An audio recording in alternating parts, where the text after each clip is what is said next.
السلام علیکم ورحمۃ اللہ وبرکاتہ، نحمدہ ونصلی علی رسولہ الکریم، اما بعد فاعوذ باللہ من الشیطان الرجیم، بسم اللہ الرحمن الرحیم، رب اشرح لی صدری ویسر لی امری واحلل عقدۃ من لسانی یفقہوا قولی۔ فَهَلْ يَنظُرُونَ إِلَّا السَّاعَةَ أَن تَأْتِيَهُم بَغْتَةً فَقَدْ جَاءَ أَشْرَاطُهَا فَأَنَّىٰ لَهُمْ إِذَا جَاءَتْهُمْ ذِكْرَاهُمْ۔ تو کیا یہ لوگ بس قیامت ہی کے منتظر ہیں کہ وہ اچانک ان پر آ جائے؟ اس کی علامتیں تو ظاہر ہو چکی ہیں، یعنی اس کا آنا بھی یقینی ہے کیونکہ علامتیں ظاہر ہو گئیں۔ جب وہ خود ہی آ جائے گی تو ان کے لیے نصیحت حاصل کرنے کا موقع کہاں باقی رہے گا، لہٰذا ہمیں آج نصیحت حاصل کرنی چاہیے اس کی علامات سے۔ تو قیامت کی نشانیوں کا ذکر ہو رہا تھا، آج ہم 9واں ٹاپک پڑھیں گے، غیر معمولی واقعات سے متعلق علامات قیامت۔ یعنی دنیا میں دنیا کا نظام جو ہے وہ ایک ترتیب کے ساتھ چل رہا ہے، لیکن جب اس ترتیب میں خلل آئے اور ان یوزول چیزیں نظر آنے لگیں تو سمجھیں کہ یہ بھی قیامت کی علامات میں سے ہے، جن میں سے ایک ہے کثرت سے بارش ہونا۔ ابو ہریرہ رضی اللہ عنہ سے روایت ہے، مسند احمد کی روایت ہے، وہ کہتے ہیں کہ رسول اللہ صلی اللہ علیہ وسلم نے فرمایا، قیامت اس وقت تک قائم نہ ہوگی جب تک کہ اس طرح کی بارش نہ ہوگی جس سے خیمے والے تو بچ جائیں گے مگر کچے مکانات والے نہ بچ سکیں گے۔ یعنی مکانات کو تباہ کر دے گی لیکن خیمے پھر بھی بچ جائیں گے۔ یہاں پر حدیث کے جو عربی کے الفاظ ہیں اس میں بیوت المدر استعمال ہوا ہے اور بیوت الشعر۔ مدر کہتے ہیں کچے مکانات جو کچی اینٹوں اور گارے مٹی سے لیپ کے بنائے جاتے ہیں، جیسے گاؤں وغیرہ میں ہوتے ہیں، کچی اینٹیں اور کچا گارا جو بارش سے پانی سے پگھل بھی جاتا ہے۔ اور بیوت الشعر اونٹ یا دیگر جانوروں کی کھالوں سے بنائے ہوئے خیمے، یعنی شعر بال کو کہتے ہیں نا، کہ اونٹوں کی کھال جو ہوتی ہے وہ بہت سخت ہوتی ہے، ڈیوریبل ہوتی ہے، تو اس کھال کے اوپر جب کہ بال بھی لگے ہوئے ہوں تو وہ اور بھی زیادہ اس کے اندر اسٹیبلٹی آ جاتی ہے۔ یعنی عرب لوگ اس کھال سے خیمے بنایا کرتے تھے، یعنی خیموں کے اوپر اگر بارش پڑتی بھی رہے گی تو وہ اس کھال کو کوئی نقصان نہیں ہوگا، وہ گھر بچ جائیں گے، لیکن جو گھر کچی اینٹوں سے بنائے گئے ہوں گے وہ بچ نہیں سکیں گے، اپنی بڑے پیمانے پر بارش کی وجہ سے تباہی ہوگی۔ تو اس سے یہ پتہ چلتا ہے کہ بارش فائدہ دینے کی بجائے نقصان دے گی۔ عام حالات میں بارش کا فائدہ ہوتا ہے اور زمین طرح طرح کے خزانے اگلتی ہے، لیکن یہ بارش عام روٹین کی بارش سے کہیں زیادہ ہوگی نہیں۔ ہر سال بارشوں کا موسم آتا ہے، بارشیں ہوتی ہیں، فلڈز بھی آ جاتے ہیں، لیکن یہ ہے کہ بعض اوقات بے موسمی بارشیں بھی ہوتی ہیں، اور قیامت کے قریب ان کی کثرت ہوگی کہ موسم کے بغیر، اور پھر اتنی زیادہ کہ جس سے بڑے پیمانے پر نقصانات ہوں۔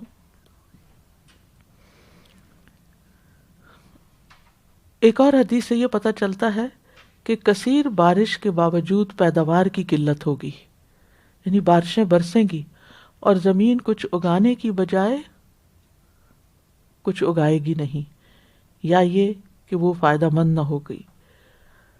انس رضی اللہ عنہ کہتے ہیں، یہ بھی مسند احمد کی روایت ہے، کہ رسول اللہ صلی اللہ علیہ وسلم نے فرمایا، قیامت اس وقت تک قائم نہ ہوگی یہاں تک کہ لوگوں پر کثرت سے بارش برسائی جائے گی لیکن زمین سے پیداوار بالکل نہ ہوگی۔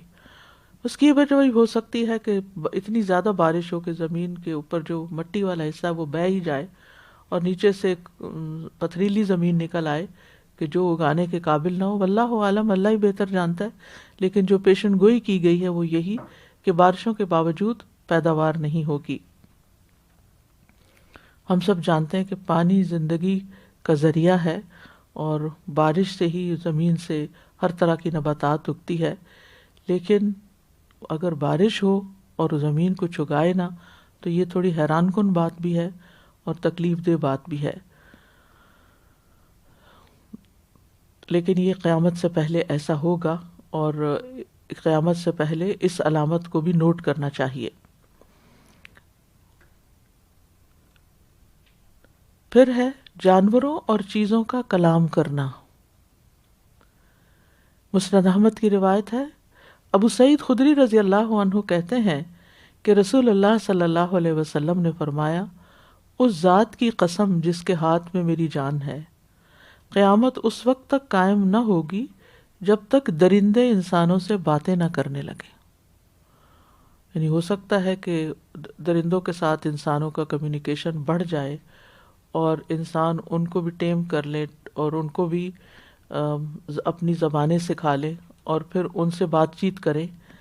یعنی یہ بھی ہونے والا ہے کہ جیسے شیر ہے، چیتا ہے، بھیڑیا ہے، درندے جو ہیں یہ وائلڈ اینیملز کو کہتے ہیں، کہ وائلڈ اینیمل جو ہیں وہ انسانوں سے باتیں کریں گے۔ طوطا وغیرہ تو بات کرتا ہے، یہ پرندوں میں سے یا اور یعنی مخصوص قسم کے جانور اپنی زبان میں ریئیکٹ کرتے ہیں یا جواب دیتے ہیں، لیکن یہاں درندوں کی بات کی جا رہی ہے، حتی یکلم السباع الانس۔ پھر اور انسان سے اس کے کوڑے کا دستہ اور جوتے کا تسمہ باتیں کریں گے۔ یعنی موبائلز وغیرہ اور ٹیلی فون تو جو بول رہے ہیں، اور جو جس طرح آپ سیری سے آپ بہت سے کمیونیکیشن کرتے ہیں، اگر آپ کے پاس کوئی نہیں ہے باتیں کرنے والا تو آپ اس سے بھی باتیں کر سکتے ہیں۔ تو یہ چیزیں تو ہمارے دور میں ہی آ گئی ہیں، لیکن یہ اس سے بھی آگے جائیں گی کہ ہاتھ میں پکڑا ہوا کوڑا جو ہے، کوڑے کا دستہ جو ہے، یعنی جیسے کوئی ٹول ہے تو اس کا دستہ جو ہے وہ بھی بات کرے گا۔ یعنی ہو سکتا ہے کہ یہ ڈیوائسز ان چیزوں کے اندر فٹ ہو جائیں جن کو ہم استعمال کرتے ہیں، اور ان سے بھی بات چیت ہوگی۔ اور جوتے کا تسمہ بھی، یعنی اسپائی کرنے کے لیے بھی اور بات کرنے کے لیے بھی اور انفارمیشن کرنے کے لیے، اکٹھی کرنے کے لیے آج کل آپ دیکھیں جو خفیہ کیمرے ہیں وہ ایسی ایسی جگہوں پر لگا دیے جاتے ہیں کہ جس سے بہت سی معلومات جو ہے وہ کہاں سے کہاں پہنچ جاتی ہیں۔ اور پھر انسان کی ران بتائے گی، فخذ کہتے ہیں ران کو، ٹانگ کا یہ اوپر والا حصہ، کہ اس کے پیچھے اس کے اہل خانہ نے کیا کیا۔ یعنی بعد میں جب وہ گھر سے نکل آیا تو گھر والے کیا کر رہے تھے۔ آج بھی آپ دیکھیں کہ بعض لوگ ایسے کیمرے گھروں میں لگا دیتے ہیں کہ میڈز وغیرہ کو چیک کرنے کے لیے، یا ویسے سیکیورٹی کیمراز ہوتے ہیں، پتہ چلتا ہے کون آیا کون گیا، لیکن یہ چیز انسان کے جسم کے ساتھ لگ جائے گی۔ یہ بھی ہو سکتا ہے جیسے آپ دیکھیں ٹراؤزر وغیرہ میں فون جو ہے وہ اس کے اندر پاکٹ کے اندر ہوتا ہے تو وہ باقاعدہ ران کے ساتھ ہی لگا ہوتا ہے، لیکن یہاں فون وغیرہ کی بات، یہ کسی ایکسٹرنل ڈیوائس کی بات نہیں ہو رہی، یہ خود انسان کے اپنے جسم کی بات ہو رہی ہے کہ جسم بولے گا۔ اور اس بات پہ تو بہت سی لے دے ہو رہی ہے کہ انسان کے اندر ایسی چپس انسرٹ کی جائے گی کہ جس سے اس کا سارا ڈیٹا اکٹھا ہو جائے، تو ہو سکتا ہے کہ اس میں بھی کچھ اور ایڈوانسمنٹ ہو اور پھر وہ چپ بھی بولنا شروع کر دے۔ بہرحال نبی صلی اللہ علیہ وسلم کو تو یہ باتیں نہیں معلوم تھی جو آج ہم اپنی آنکھوں سے دیکھ رہے ہیں، یہ وحی کے ذریعے ہی آپ کو بتایا گیا، جو آپ کی نبوت کی صداقت کی علامت ہے۔ اور اسی پر بیس کرتے ہوئے ہمیں آپ کی اس خبر پر بھی یقین کر لینا چاہیے کہ قیامت ہے، اور پھر قیامت کا دن صرف ایک دن نہیں، معمولی دن نہیں، وہ بہت سخت دن ہے۔ وَالسَّاعَةُ أَدْهَىٰ وَأَمَرُّ، بہت ہی ہیبت ناک اور کڑوا دن ہے وہ، اور اس کی پوری تیاری کرنی چاہیے، یعنی اس کو سامنے رکھ کر ہی اپنا دن گزارنا چاہیے۔ وہ بھی ایک دن ہے اور آج کا بھی ایک دن ہمیں ملا ہے، تو آج کا دن اس سے الائن کریں کہ جو ہم یہاں کریں گے وہی کل کو ہمارے سامنے آئے گا، تو بہتر سے بہتر اپنے وقت کا استعمال کریں۔ غیر معمولی واقعات میں ایک اور یہ ہے کہ چاند بڑا ہو جائے گا، چاند کا سائز بڑا نظر آئے گا۔ چاند تو جو ہے سو ہے، لیکن ہمیں بڑا نظر آئے گا۔ سلسلہ صحیحہ کی حدیث ہے، ابو ہریرہ رضی اللہ عنہ سے روایت ہے، وہ کہتے ہیں کہ رسول اللہ صلی اللہ علیہ وسلم نے فرمایا، قیامت کے قریب ہونے کی علامت یہ بھی ہے کہ چاند بڑا ہو جائے گا۔ من اقتراب الساعۃ انتفاخ الاہلہ، جب ایک رات کا چاند نظر آئے گا تو کہا جائے گا یہ 2 راتوں کا چاند ہے۔ یعنی ہلال جو ہے عام طور پر انویزیبل سا ہوتا ہے، بہت باریک ہوتا ہے، لیکن پہلے ہی دن کا چاند ایسا ہوگا کہ لگے گا کہ نہیں یہ ہم نے غلطی کھائی ہے تو 2 دن کا نظر آ رہا ہے. اور آج کل آپ دیکھیں کہ یہ چیز بھی محسوس ہوتی ہے، نظر آنے لگی ہے. اور بعضوں کا 14ویں کا چاند بھی اتنا بڑا تھال کی طرح نظر آ رہا ہوتا ہے. پھر ایک اور حدیث ہے اس سلسلے میں، زمانہ قریب ہو جائے گا. یہ صحیح بخاری کی حدیث ہے.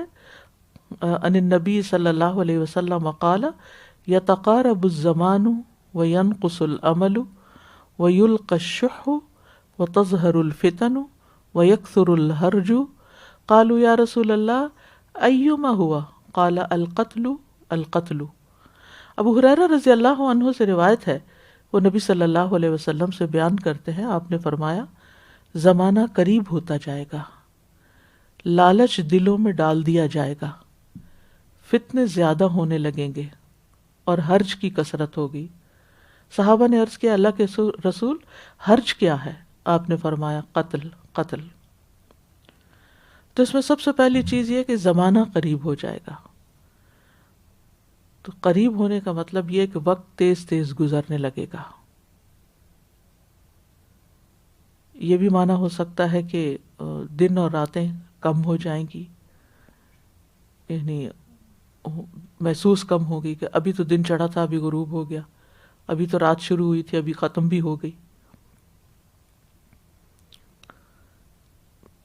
ایک معنی یہ بھی کیا گیا ہے، زمانے سے مراد اقوام لی گئی ہیں، یعنی اقوام تیزی سے ختم ہوتی جائیں گی، ان کے زمانے ایک دوسرے کے قریب آ جائیں گے. پہلے یہ تھا کہ جیسے قوم عاد گزری، پھر سمود گزری، تو ان کے بیچ میں بڑا لمبا لمبا گیپ بھی آیا.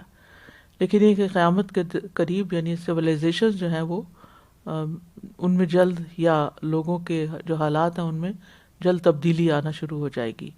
یعنی اقوام اور افراد کے حالات کے اندر جلد جلد تبدیلی واقع ہو جائے گی. اگر اس کو اس سینس میں آپ لیں کہ پچھلے 10-15 سال سے جب سے گیجٹس عام ہوئے ہیں، پورا ایک ہمارا زندگی کا پیٹرن ہی تبدیل ہو کر رہ گیا ہے. لوگوں کی عادات میں، لوگوں کے معمولات میں، معاملات میں، لین دین میں، رکھ رکھاؤ میں، بزنس کے طور طریقوں میں، حتیٰ کہ اب تعلیم کے بھی طور طریقوں میں کتنا ڈراسٹک چینج آیا. خود اس وبا کے بعد آپ دیکھیں کہ یوں لگتا ہے کہ سبھی آن لائن چلے گئے ہیں، اور وہ جو انسانوں سے میل ملاقات اور قریب بیٹھ کے سیکھنے کا جو سلسلہ تھا وہ ایک دم خواب سا نظر آتا ہے. معلوم نہیں یہ صورتحال کب تبدیل ہوگی، لیکن بہرحال یعنی ایک دوسرے کے قریب قریب ہو جائیں گے. اب اس میں آپ دیکھیے کہ وقت جو ہوتا ہے وہ انسانوں پر اثر انداز ہوتا ہے نا، کہ انسان کے لیے وقت ہوتا ہے.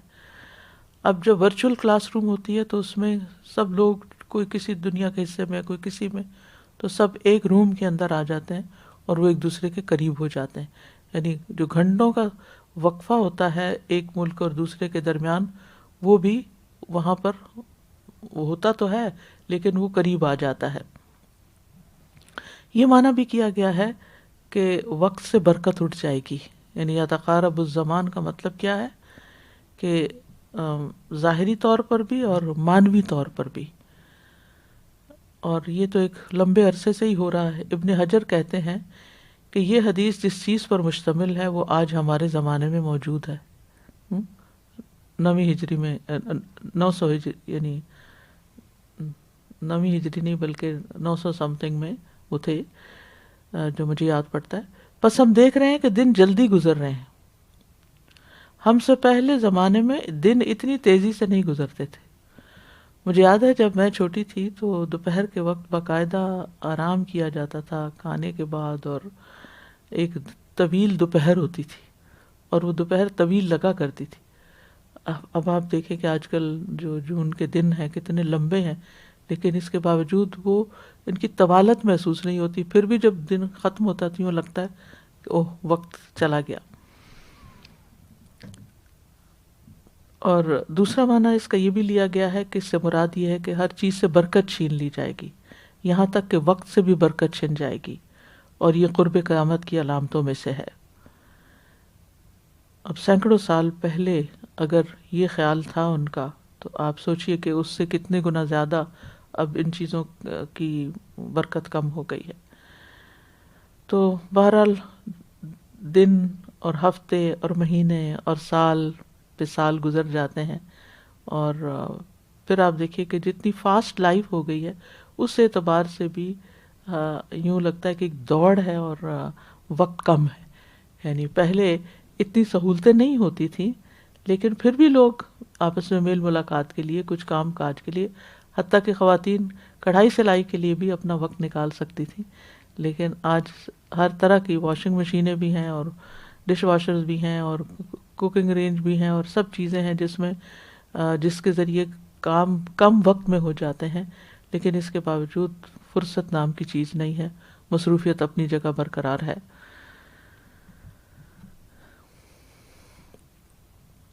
ابن باز کہتے ہیں کہ اس کی شرح یہ ہو سکتی ہے کہ جو آج ہمارے زمانے میں واقع ہو چکا ہے کہ ہوائی جہازوں، گاڑیوں اور ریڈیو اور اس طرح کے دیگر آلات کی ایجادات کی وجہ سے شہر اور بر اعظم ایک دوسرے کے قریب آ گئے ہیں.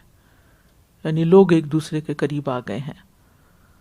اور یہ بھی کہا جاتا ہے کہ اس سے مراد لوگوں کی عمروں کا کم ہونا ہے. یعنی جیسے نوح علیہ السلام 900 سال 950 سال یا 1000 سال جیے تھے، تو آج کے زمانے میں اتنی عمر نہیں. حضرت سلمان فارسی کے بارے میں آتا ہے کہ ان کی عمر 200 سال تھی. اسی طرح حضرت یعقوب کی عمر، حضرت ابراہیم علیہ السلام کی عمر، یعنی لمبی عمریں تھیں. ایوریج جو تھی وہ 100 سال یا اس سے بھی زیادہ. لیکن آج کے دور میں آپ دیکھیں کہ ایوریج کیا ہے. آپ نے فرمایا میری امت کی جو عمر ہے وہ 60 سے 70 سال کے بیچ میں ہوگی. تو اس کے مقابلے میں تو کہیں کم ہو گئی. خال کہیں کوئی شخص ہے جو 100 تک جاتا ہے یا 100 سے اوپر جاتا ہے. وہ کوئی گنتی انگلیوں پہ گنے جا سکتے ہیں ایسے لوگ جن کی اتنی لمبی عمر ہو. تو اس سے یہ معنی بھی لیا گیا ہے. اور ایک امام نووی کہتے ہیں کہ زمانے کے چھوٹا ہونے سے مراد ہے کہ اس میں برکت نہیں ہوگی.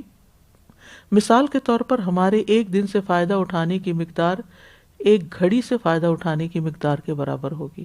یعنی وقت سے فائدہ کم اٹھایا جا پائے گا. یعنی وقت ہوتے ہوئے بھی ایسے لگے گا جیسے کچھ کیا نہیں. اور میرے خیال ہے یہ ہم میں سے ہر ایک کی فیلنگ ہے کہ ابھی کچھ کیا نہیں، کچھ کرنے کی ضرورت ہے. ایک اطمینان کی کیفیت نہیں ہے کہ دن جن کاموں میں بھی گزرتا ہے ان کاموں کو کرنے کے بعد سیٹسفیکشن نہیں ہوتی کہ ہم نے کچھ اچیو کیا ہے. چاہے کتنے بھی گھنٹے انسان کو مل جائے اور کئی کام بھی انسان کر لے تو یوں ہی لگتا ہے جیسے ابھی کچھ نہیں کیا. تو یہ بھی ایک معنی کیا گیا ہے. پھر اسی طرح یہ کہ ذرائع آمد و رفت اور مواصلات میں ترقی، اور پھر یہ بھی کہ آپس میں رابطہ جلد، یعنی وقت قریب آ گیا، رابطے جلدی ہو جاتے. پہلے ہوتا تھا کہ ایک خط لکھا جاتا تھا جو ایک اگر اونٹ پہ یا گھوڑے پہ بھیجا جا رہا تو مہینے بعد پہنچے گا، یا کہیں کوئی ایک واقعہ ہوا یا حادثہ ہوا ہے تو اس حادثے کی خبر کسی دوسرے علاقے میں جب کوئی جائے گا تو پہنچے گی، ادروائز کوئی ذریعہ نہیں تھا. تو فاصلے اور وقت بہت دور دور تھا. لیکن اب یہ ہے کہ ادھر کوئی چیز ہوتی ہے اور ادھر فوری طور پر چند لمحوں کے اندر اس کی خبریں دوسری جگہوں پر پہنچ جاتی ہیں. دوسری چیز یہ کہ جس طرح وقت بے برکت ہو جائے گا ایسے ہی وَيَنْقُصُ الْعَمَلُ، عمل کم ہو جائے گا. اور عمل سے مراد یہاں نیک عمل، یعنی یا پروڈکٹیو کام جو انسان کسی کے فائدے کے لیے کرے. تو ظاہر ہے کہ جہاں دین کی کمی ہوگی، جہاں وقت کی بے برکتی ہوگی، وہاں پھر عمل میں بھی کمی ہوگی. یہ بھی معنی کیا گیا ہے کہ کام میں مددگاروں کا کم ہونا بھی مراد ہے. یعنی ہر کوئی ایک طرح سے انڈیپینڈنٹ لائف کی طرف چل پڑے گا، اپنے اپنے کام، اور یہ کہ اجتماعی کام جو ہے وہ کم ہو جائیں گے. اسی طرح یہ کہ نفس راحت کی طرف زیادہ مائل ہو جائیں گے. اور یعنی انسان جو ہے جسمانی کام، یہ بھی معنی کیا جا سکتا ہے کہ جیسے پہلے لوگ کھیتی باڑی میں جسمانی مشقت کرتے تھے، اب ایسی ٹیکنالوجی آ گئی ہے کہ جس میں مشینوں کے ذریعے وہ سارے کام کہیں زیادہ جلد سپیڈ کے ساتھ کر لیے جاتے ہیں، تو کام تھوڑا کرنا پڑتا، ینقص العمل یعنی کام میں کمی۔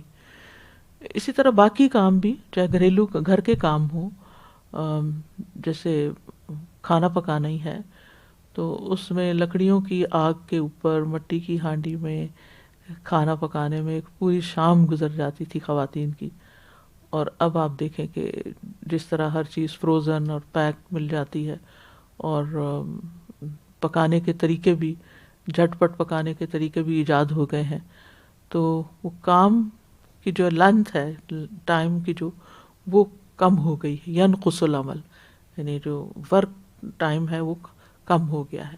اس کا یہ مطلب نہیں کہ اوور آل کام ہی ختم ہو گیا، لیکن کام کم ہو جائیں گے، جسمانی کام جیسے، جسمانی مشقتیں جیسے۔ پھر اور باقی اصل حقیقت تو اللہ ہی بہتر جانتا ہے، لیکن جو انسانی عقل میں جو بات سمجھ میں آتی ہے اور اس چیز کو ہم سب محسوس بھی کرتے ہیں، چاہے نیک عمل کی طرف اشارہ ہو یا جسمانی مشقت کی طرف اشارہ ہو، تو اس میں کمی تو بہرحال واقع ہوئی ہے۔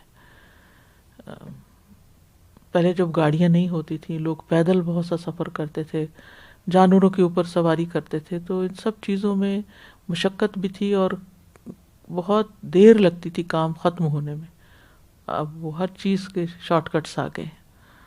وَيُلْقَى الشُّحُّ، شح دل کی تنگی، بخل اور حرص جب کٹھا ہو جائے تو شح بن جاتی ہے۔ دلوں میں شح ڈال دی جائے گی، اور ہر ایک کے حالات اس سلسلے میں مختلف ہوں گے۔ یعنی جس شخص کے پاس جو علم ہوگا یا ہنر ہوگا، وہ اسے دوسروں کو بتانے میں تنگی سے کام لے گا، یعنی خوشی سے نہیں بتائے گا۔ جیسے تعلیم دینا، اگر علم کی بات کی جائے تو تعلیم دینے میں بخل یا شح، تنگی محسوس کرنا، اس کو ایک بوجھ محسوس کرنا۔ فتویٰ دینا کہ اب اسے مجھے ڈھونڈنا پڑے گا، ریسرچ کرنی پڑے گی، یہ کیا میرے اوپر وبال آ گیا ہے، یعنی اس کو ہم ہی کیوں بتائیں، کسی اور سے پوچھ لیں جا کے۔ یعنی دل کے خیالات کی بات کر رہی ہوں، یعنی وہ جو انسان کا فوری یا انسٹنٹ یا پہلا ری ایکشن ہوتا ہے کسی کی مدد یا خدمت کرتے ہوئے۔ ایک ہوتا ہے کہ کھلے دل سے اگر کسی کی ضرورت ہو تو انسان کے کوئی مسئلہ ہی نہیں ہے، میں حاضر ہوں، اور ایک تنگی، دل کی تنگی یہ کہ اوہ یہ مشکل، اب یہ اب مجھے ہی کرنا پڑے گا، اب یہ میرے پہ آ گیا کام۔ اسی طرح ہنرمند ہے تو وہ اپنا ہنر سکھانے میں بخیلی کرے گا، اسی طرح مالدار ہے تو وہ مال کے ساتھ بخل برتے گا، یہاں تک کہ فقیر ہلاک بھی ہو جائے۔ اب دیکھیے کہ دنیا کے کچھ علاقوں میں کیسی کیسی غربت ہے، لیکن لوگوں کے کان پہ جو نہیں رینگتی، دیکھ دیکھ کے تصویریں بے حس ہو گئے ہیں، عملی طور پہ کچھ نہیں کرتے، بس ایک وہ بھی انٹرٹینمنٹ کا ذریعہ بن گیا ہے کہ کہیں کو اچھلتے کودتے لوگ ہیں اور کہیں کو روتے پیٹتے لوگ ہیں، بس دیکھ کے گزر جاتے ہیں۔ اللہ ماشاء اللہ جن کو اللہ توفیق دے کہ دوسروں کے لیے کچھ کر سکیں۔ پھر ہے وَتَظْهَرُ الْفِتَنُ، فتنوں کی کثرت ہو جائے گی۔ اس پر ہم الگ سے انشاءاللہ ٹاپک بنائیں گے اور اس میں تفصیل سے دیکھیں گے کہ کون کون سے فتنے ہو گئے ہیں۔ ابن بطال کہتے ہیں تمام علامات جن پر حدیث مشتمل ہے ہم نے کھلی آنکھوں سے دیکھ لی ہیں، یعنی ہر دور کے لوگ ان کو اپنے دور کے حساب سے دیکھ رہے ہیں۔ علم کم ہو گیا ہے، جہالت ظاہر ہو گئی ہے، دلوں میں بخل ڈال دیا گیا ہے، فتنے عام ہو گئے ہیں، قتل بڑھ گیا ہے۔ فتح الباری کے مصنف ابن حجر کہتے ہیں کہ اس سے جو معنی ظاہر ہوتا ہے انہوں نے اس کا مشاہدہ کیا ہے، لیکن ان فتنوں کے موجود ہونے کے باوجود تقوی اور نیکی بہرحال آج کے دور سے زیادہ تھی۔ پھر اسی طرح یہ ہے کہ صحابہ کے بعد جو بھی دور آتا ہے، جیسے تابعین ہے، پھر اس کے بعد تبع تابعین اور پھر علماء اور دیگر ہر صدی کے اندر، تو ہر صدی گزرنے کے بعد جو اگلی صدی ہوتی ہے اس میں یہ چیزیں اور زیادہ نمایاں ہونی شروع ہو جاتی ہیں، حتیٰ کہ جتنا اینڈ آف ٹائمز قریب ہوگا قیامت کے، اس میں یہ علامات اور زیادہ شدت سے ظاہر ہو جائیں گی۔ نبی صلی اللہ علیہ وسلم نے فرمایا، صحیح بخاری میں ہے، صبر کرو کیونکہ بعد میں آنے والا دور پہلے دور سے بدتر ہوگا، یہاں تک کہ تم اپنے رب سے جا ملو۔ یعنی ہر دور، آنے والا دور پہلے دور سے بدتر ہی ہوگا۔ پھر آپ صلی اللہ علیہ وسلم نے یہ بھی فرمایا قیامت اس وقت تک قائم نہ ہوگی جب تک زمانہ قریب نہ ہو جائے، چنانچہ سال مہینے کی طرح، مہینہ ہفتے کی طرح، ہفتہ دن کی طرح، دن گھنٹے کی طرح، اور گھنٹہ چنگاری سلگنے کے بقدر رہ جائے گا۔ یہ بھی وہ تقارب الزمان کی ایک اور وضاحت خود حدیثی کے ذریعے ہو رہی ہے، لیکن اس کو آپ نے الگ طور پر بھی بیان فرمایا، اس لیے اس کا الگ ہیڈنگ رکھا ہے کہ وقت وہاں ہے زمانہ قریب آ جائے گا، یہاں ہے وقت تیزی سے گزرے گا۔ پھر ہے عرب میں دریاؤں اور نہروں کا آنا۔ ابو ہریرہ رضی اللہ عنہ سے روایت ہے کہ رسول اللہ صلی اللہ علیہ وسلم نے فرمایا قیامت اس وقت تک قائم نہ ہوگی جب تک سرزمین عرب دریاؤں اور نہروں سے لبریز نہ ہو جائے، یعنی صحراؤں کے اندر بھی نہریں جاری ہو جائیں گی، پتھریلے پہاڑی علاقوں کے اندر سے بھی پانی نکل آئے گا۔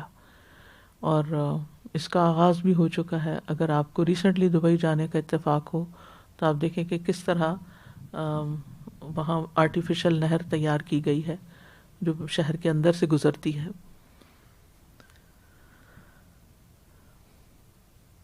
پھر جزیرت العرب میں کاشتکاری کی جانا۔ جب پانی کی کثرت ہوگی تو پھر کیا ہوگا؟ پانی آئے گا تو سطح زمین پر نہروں کی شکل میں جاری ہوگا، اور جب پانی آ جائے گا تو آس پاس کے علاقوں میں گھاس اور نباتات اگے گی، تا حد نگاہ چراگاہیں ہو جائیں گی۔ اور